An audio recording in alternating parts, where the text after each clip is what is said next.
Hey, what's going on, guys, and welcome back to another episode of Club and Country. This is episode number 51. Time sure does fly, doesn't it? 51 episodes already in this series, crazy. And today's episode we have 3 more games with St Johnstone, 2 in the Premier League at home against Bournemouth and Middlesbrough as well, and then our FA Cup 5th round tie against someone. We don't know who it's yet because the draw hasn't been made. We'll find out anyway today and play them in today's episode too. So hopefully 3 more big wins with St Johnstone as you continue our good form in the league and also the cup as well. And so our first game is at home then at McDermott Park against bottom-placed Bournemouth as we look to get another big win here. We come on the back of that 0-0 draw against City, but we sit in 3rd place right now and are still 5 points clear of Swansea in 5th place, so they do have a game in hand as we try to stay in the top 4. So first game against the Cherries. Can we beat Eddie Howe and his Bournemouth team? Let's hope so. Come on, the SMITHIES. Also, 51 episodes is crazy, by the way, in this series. Like, it really doesn't feel like it's been 51 episodes. So, a big thank you to everyone that's still watching this series and enjoying it too. Because I've got to say, I'm having so much fun in this save. I've said before, and I'll say it again. Without question, my favourite CNC save. And we don't even know it's Season 3 yet. I mean, it's been unbelievable watching this team develop. So many youth players, having so much fun. And again, I don't say it enough, really, during the episodes. But a big thank you for all the support in this series so far. I'm having so much fun with it. Frustrating first half an hour here at McDermott Park. Can't really get inside, but we have won ourselves a corner here. Burke is going to take it, and they whip it into the middle, looking for Tony Watt. Headed away, only as far as Shane Gray, who goes for goal, and it finds the back of the net as well. Shane Gray fires us into the lead. He asked to start this game. I gave him the opportunity, and he's taken it by scoring his first professional goal for St Johnstone. 1-0 to the SMITHIES. Gray with a goal. Get in. Every point matters as we try and cling on to a top 4 place in the Premier League, and Shane Gray's strike might have taken a little nick as it was going through, and it did as well. I think it was probably going in anyway, to be fair, but it does find the back of the net. Gray certainly claiming it. It was on target, and Shane Gray takes his chance and fires us in front. 1-0 to the SMITHIES. Oh, it's his second goal. Oh, well, that ruined my my little fact for you there, saying it was his first goal for the club. He's already scored, and he's also scored this season. So, yeah, I don't know as much about my own personal save as I thought I did. Still, St Johnstone 1, Bournemouth 0. That's all that matters. Oh, fantastic stuff.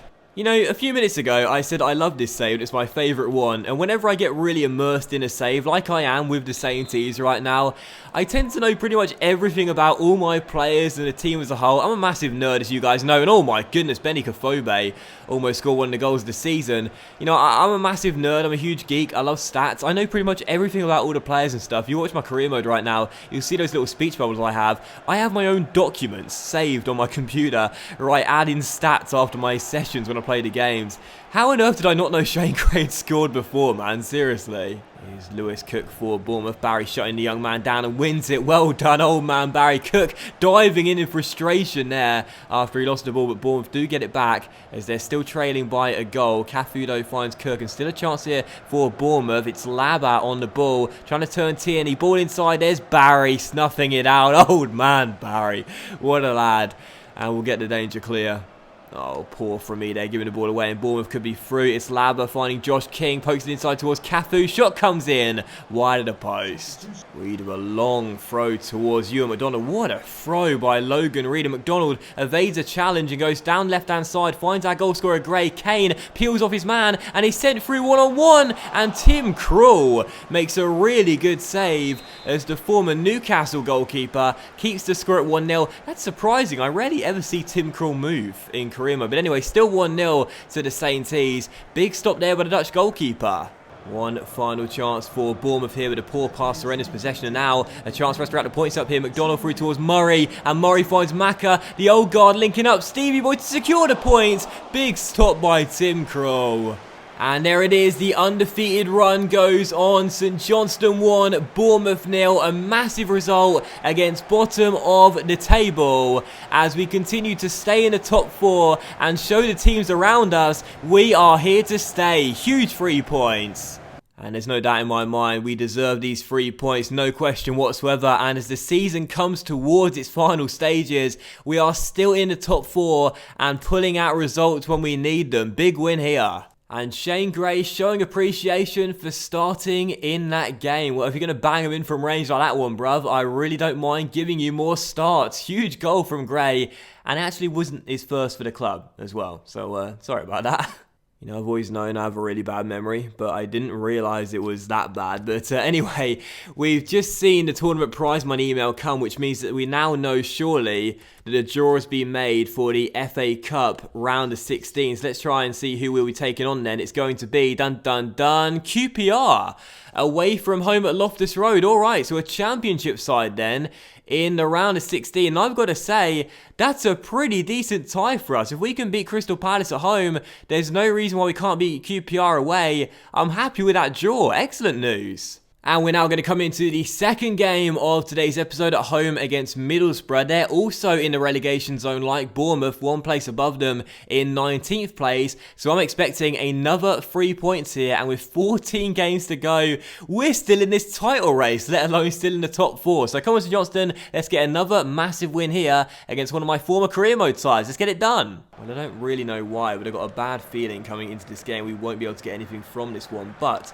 I'm hopeful, and as Patterson sends a great through ball towards Tony Watt, we could make it 1-0 already. Tony Watt is through, and it's a great save by the goalkeeper, and our top scorer is denied the first goal of the game. What a ball that was from Callum Patterson, but it is still 0-0. Almost an excellent dream start to the game, but Borough are bailed out by their shot stopper.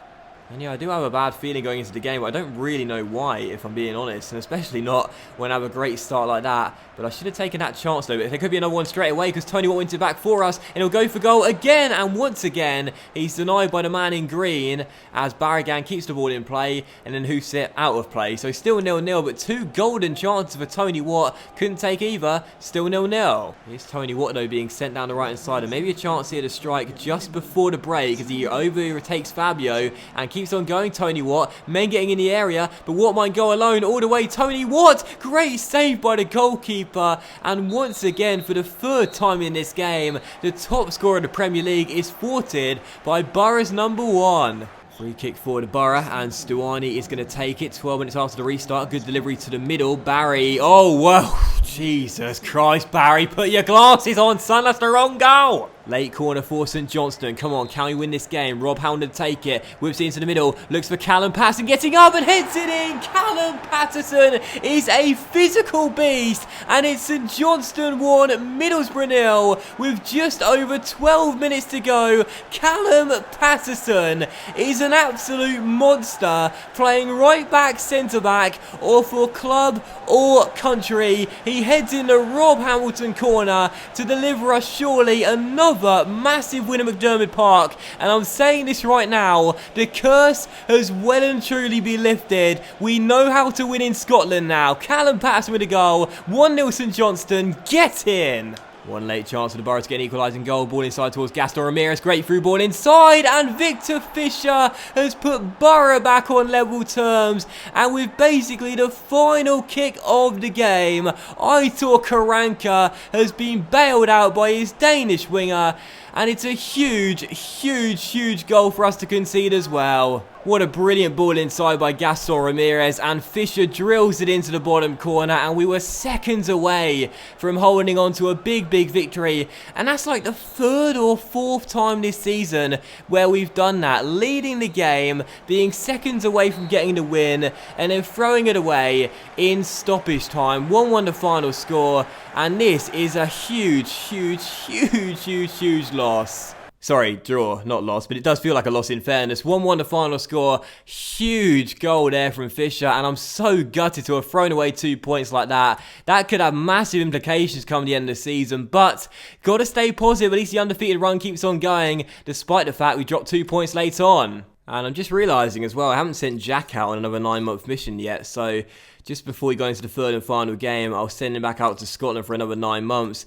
I might look for a type of player in this one as well. Now, you might notice that I never do this just because I tend to get my best results when searching for any type of player, but I might look for an attack-minded player, as you don't have too many youth players that can do that sort of role. So we'll see what Jack can do from, let's go with 6 months actually, with attacking, and hopefully he'll pick us up some really decent forwards for Scotland and also St Johnstone too. And as we come into the third and final game of today's episode, we take on QPR away at Loftus Road in the FA Cup round of 16. We've never reached the quarterfinals of the FA Cup with St Johnstone, so as we continue to play well in the league, I'm also hoping that good form will translate in the FA Cup as well as we try and get ourselves into the last 8 too. So come on to St. T's, big game here. Can we get the win? Let's hope so.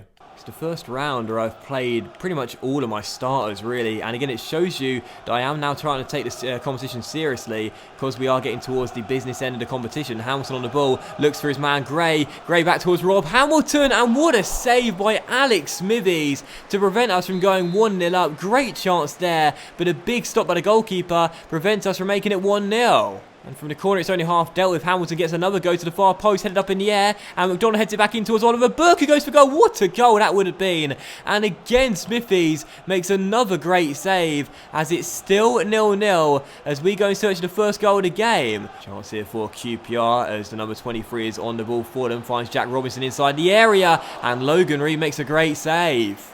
Well, Patterson, your boy in the air, well done. It will come to Kieran Tierney. Tierney looks for Ewan McDonald, who could be through. It's McDonald, surely fires the ball in. Ewan McDonald fires us in front on the stroke of half-time. And it's Queen's Park Rangers 0, St Johnstone 1. This guy's like a really hot and cold type of player. Like, one game he plays really well, looks so threatening. In others, he goes missing. But not in this game. 1-0 to the St. T's, and it's McDonald with the goal. Nice ball by Kieran Tierney. He takes it round his man and drills the ball past Smithies, who's had a great first half, but now he's beaten and we take the lead.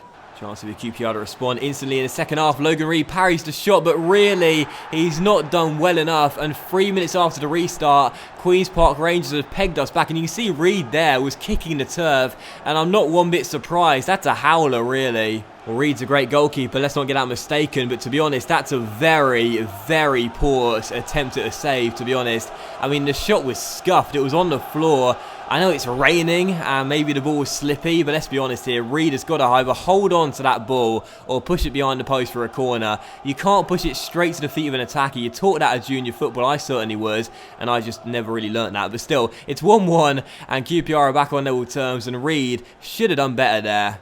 One late chance for QPR to win the game from this corner, floated towards the far post, but Logan Reed claims it, and there's a man forward there in Maka, and it might drop to Maka. What a kick by Reed, and Maka is through, 1-on-1 to win us the game, and Smithies makes an unbelievable save. And Alex Smithies, I swear, is the Antichrist, because he does not want me to go through to the next round, and he wants to compile my misery and send this tie to a replay. I mean, seriously, the FA Cup replay, the thing that was constructed in hell, it's still 1-1, and the game is surely going to finish as a tie. Oh, Alex Smithies, you really are becoming my least favourite goalkeeper of all time, and that just confirms it. Go to hell, Alex Smithies. I say go to hell. He's probably got a flat share there with the devil. I mean, seriously, Alex Smithies is my least favourite player of all time. So, final score at Loftus Road. Queen's Park Rangers 1, St Johnstone 1. And there it is. As much as I hate them, we've got one. An FA Cup replay at McDermott Park to come soon. I mean, that reaction pretty much sums up my feelings at the end of this game. I mean, we played really well in this game. Like, we played really well. And out of all 3 games today, this is probably our best performance. But instead, Alex Smithies was just on a mad one. And he made save after save after save, preventing us from getting the win. 1-1 the final score. We're still in the cup competition. That's great. But I really didn't want that replay. Mummy! And you know, this is why I really hate FA Cup replays. Because that's when the game's being played. One day after Spurs. Really, eh? That's when the cup replay is going to be scheduled. That's when the FA decided that's when the game will take place. Not during this space here or this space here. Oh, no. Saturday and Sunday, the week after Newcastle's game. We can't fit it in there. Can't possibly do that. But we will play it one day after the Spurs game. I mean, really, eh? Seriously? Oh, God, Alex Smithies, you are not getting a Christmas card from me, I'll tell you that much. But anyway, guys, that will end today's episode of Club and Country, so a big thank you for watching. I really hope you have enjoyed it. If you have enjoyed today's episode of CNC, then please do leave a like, as likes are, of course, very much appreciated, and they really help the channel grow as well. Much love to you all, have a fantastic evening, and I'll see you for the next episode of Club and Country, featuring that damn FA Cup replay very soon.